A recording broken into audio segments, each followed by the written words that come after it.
Hello friends, अविरल capital में आप सभी का स्वागत है। आज हम बात करते हैं वीकली अपडेट की। लास्ट वीक वीडियो नहीं बना पाए थे क्योंकि कुछ एग्ज़ाम्स थे जिसके चलते कंटिन्यू नहीं हो पाया। नेवरदलेस बात करते हैं सबसे पहले निफ्टी से।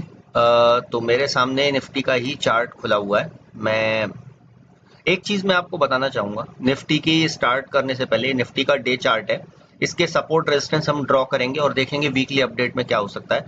मगर निफ्टी के साथ साथ मैं चाहूँगा आप सभी लोग एक बार कम से कम ये जो 5 इंडेक्सेस हैं आप इनको ज़रूर ट्रैक किया करो। नंबर 1 निफ्टी माइक्रो कैप, ये आपको दिख रहा है, ये देखिए निफ्टी माइक्रो कैप 250 इंडेक्स। इससे ये पता लगता है ओवरऑल मार्केट की हेल्थ क्या है स्मॉल कैप और माइक्रो कैप के अंदर। फिर उसके बाद मिड कैप 150, उसके बाद निफ्टी स्मॉल कैप 250 इंडेक्स, और उसके बाद निफ्टी 500 इंडेक्स और एक निफ्टी 100 इंडेक्स। ठीक है, इससे क्या होता है कि हम लार्ज कैप से लेके माइक्रो कैप तक की सभी कैटेगरीज में ऑलमोस्ट हम पूरी मार्केट का जो इंटायर लैंडस्केप है हम उसको कवर करने की कोशिश करते हैं। बात आज निफ्टी से ही शुरू करेंगे क्योंकि ब्रॉडर इंडाइसेस तो निफ्टी है जिससे बेंचमार्क रिटर्न्स डिसाइड होते हैं। तो निफ्टी की बात करते हैं। अगर मैं निफ्टी की बात करूं तो ये डेली चार्ट है और मैं यहाँ पे एक ये रेजिस्टेंस ड्रॉ करने की कोशिश करता हूँ। इसको मैं वाइट कर देता हूँ, जस्ट अ सेकेंड।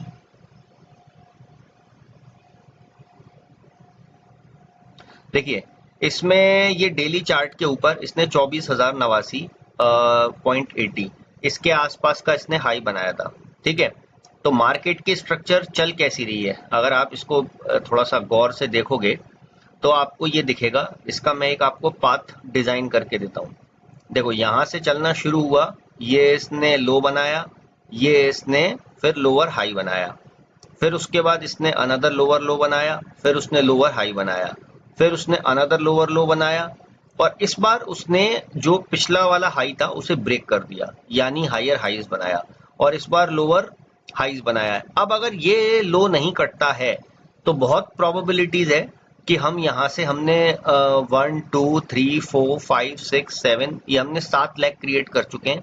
हम 8वीं लेग में मोस्ट प्रोबेबली यहाँ से ऊपर निकल जाएंगे। अगर एक बार 24,089 का लेवल ब्रेक हुआ तो हमारा जो नेक्स्ट टारगेट है वो सीधे फिर हमको यहाँ से इस वाला ये जो हमारा रेजिस्टेंस पॉइंट है 24,497, 24,482, ये एग्जैक्टली जो था 24,000, मैं इसे ठीक कर देता हूँ यहाँ पे इसकी एंट्री 24,482, ये यहाँ पे सीधे अभी इस जगह पर इससे पहले कोई और बीच में रेजिस्टेंस दिखाई नहीं दे रहा है।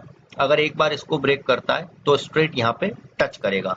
तो ये तो हो गई निफ्टी की बात।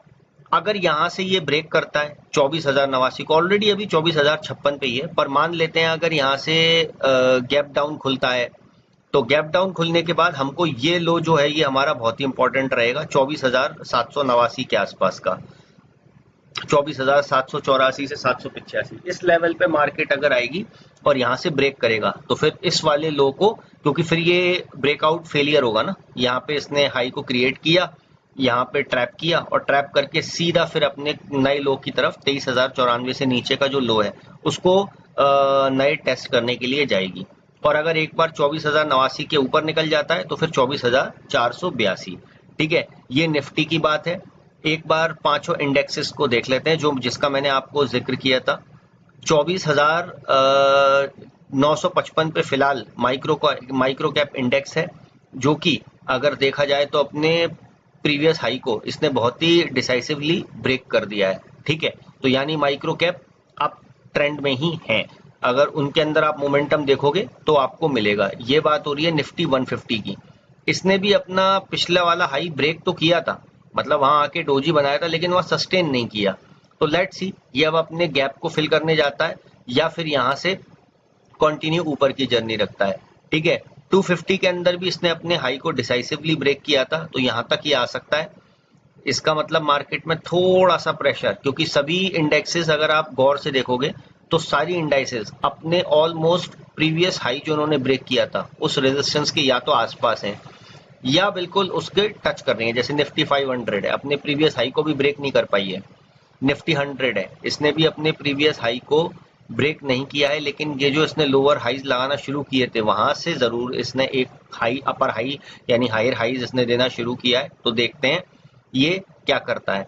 तो मोस्टली मार्केट में साइडवेज टू बुलिश स्टांस रह सकता है, लेकिन जैसा ऑलरेडी लेवल्स थे कि अगर सपोर्ट ब्रेक करके नीचे की तरफ जाता है तो मार्केट नीचे की तरफ तेज स्लाइड करेगी। ठीक है, तो ये इंडेक्सेस आप जरूर देखा करो। ये 5 इंडेक्सेस देखने से आपको मार्केट की ओवरऑल हेल्थ का पता लगता है। एक बार मैक्रो डैशबोर्ड देख लेते हैं कि ओवरऑल वर्ल्ड इकोनॉमी में हो क्या रहा है। न्यूज की बात करें तो ऑलमोस्ट यूएस ईरान और इसराइल का जो वॉर वाला स्टांस था ऑलमोस्ट वो भी धीरे धीरे शांत हो रहा है। इंडिया विक्स ये एक इम्पॉर्टेंट मीटर है, इसने यहां से चलना शुरू किया था, 29 के विक्स तक ये आ गया था अभी हाल ही में, और फिलहाल करंट में ये 13 के विक्स पे चल रहा है। ठीक है, तो ऑलमोस्ट अपने विक्स अपने सपोर्ट के आसपास है। अगर यहाँ से ये 11:30 के आसपास विक्स आता है तो यहाँ नजर बना के रखना। विक्स में तेजी का मतलब है कि मार्केट में वोलेटिलिटी फिर से इंक्रीज हो सकती है। ठीक है, ये क्रूड ऑयल की बात करें, यूएस WTI क्रूड ऑयल ये नीचे ही चल रहा है। इमर्जिंग इकोनॉमीज के लिए, सभी के लिए ये अच्छा है। गोल्ड सिल्वर रेशियो, एक इसको आप लोग ट्रैक करा करो। गोल्ड के बदस्तन यानी गोल्ड के कंपैरिजन में सिल्वर क्या कर रही है।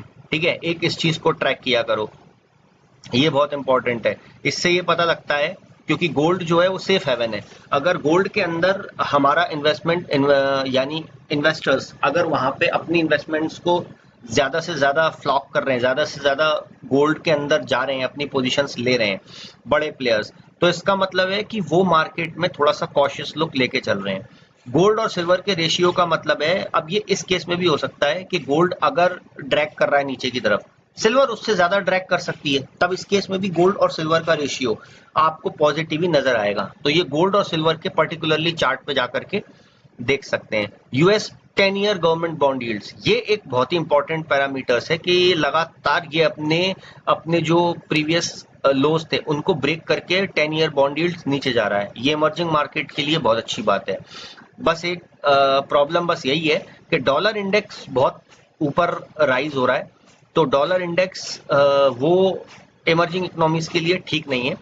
और किसी भी डेवलपिंग कंट्रीज या जो अभी इमर्जिंग इकोनॉमीज हैं उनके लिए FIIs तभी पॉसिबल है, या वहां विदेशी निवेश किसी भी कंट्री में, जब तक वहां की जब डॉलर इंडेक्स थोड़ा सा कूल ऑफ ना हो।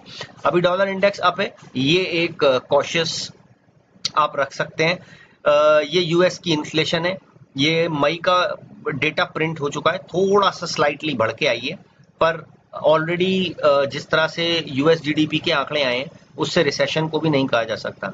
कॉपर, इसको डॉक्टर कॉपर भी कहते हैं, इंडस्ट्रियल ग्रोथ का इंडिकेशन देता है। अगर कॉपर के अंदर तेजी से ग्रोथ आ रही है कंपेरेटिवली डॉलर इंडेक्स, तो आप ये मान के चलना ओवरऑल इमर्जिंग मार्केट में तेजी का माहौल रह सकता है। ठीक है, बिटकॉइन ऑलरेडी अपने सपोर्ट पे खड़ा हुआ है। ठीक है, ये आप इस तरह से डॉलर इंडेक्स को एक कॉपर के साथ भी मर्ज कर सकते हैं, क्योंकि डॉलर बेसिकली कॉपर के जो प्राइस है वो ड्राइव होते हैं डॉलर से। तो डॉलर में अगर तेजी बनेगी तो कॉपर ऑलरेडी महंगा हो जाएगा, और कॉपर चूंकि एक इंडस्ट्रियल ग्रोथ का इंडिकेशन है, तो अगर कॉपर के अंदर तेजी आती है तो ये माना जाता है कि ओवरऑल वर्ल्ड इकोनॉमी जो है वो ग्रोथ की तरफ अग्रसर है। ठीक है, तो इसको आप देख सकते हैं। ओवरऑल गोल्ड के अंदर काफी गिरावट आ चुकी है, तो वहां से एक हल्का सा पुल बैक लेने की कोशिश कर रहा है। लेट्स सी कितना ऊपर जाता है। सपोर्ट से थोड़ा सा ऊपर आया है, अभी इसका जो नेक्स्ट सपोर्ट है उसके आसपास ही ये कहीं खड़ा हुआ है। तो इस तरह से ओवरऑल मार्केट डैशबोर्ड आपने देखा किस तरह से मार्केट को गेज करना है नेक्स्ट वीक के लिए, और ये आप वीक ऑन वीक कर सकते हैं, ताकि इससे आपको ये आइडिया लगता है कि ओवरऑल मार्केट किस तरह से काम कर रही है, हेल्थ कैसी है मार्केट की, अपनी पोजीशंस स्विंग या इन्वेस्टमेंट की किस तरह से बनानी है, ट्रेड अगर प्लान करने हैं तो किस तरह से बनाने हैं, कौन सा स्टांस रखना है, ये सब चीजें उसके लिए हेल्प करती हैं। आज का वीडियो बेसिकली वीकली अपडेट के साथ साथ हम मार्केट में किन पैरामीटर्स को गेज करें उनके लिए भी था।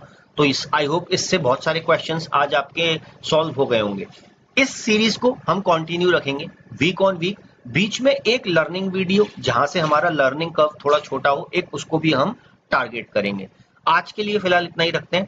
अगले वीक फिर वीकली अपडेट और एक लर्निंग वीडियो के साथ मुलाकात होती है। तब तक के लिए लाइक, शेयर एंड सब्सक्राइब और कमेंट करके बताएं कि आपको इसमें क्या अच्छा लगा, क्या पहले से आप जानते थे। क्या आप कॉपर को गेज करते थे, डॉलर इंडेक्स को गेज करते थे, 10 ईयर यील्ड्स को गेज करते थे, गोल्ड और सिल्वर के रेशियो को गेज करते थे? अगर हाँ, तो आपकी क्या अंडरस्टैंडिंग थी, बताना। चलिए, थैंक यू।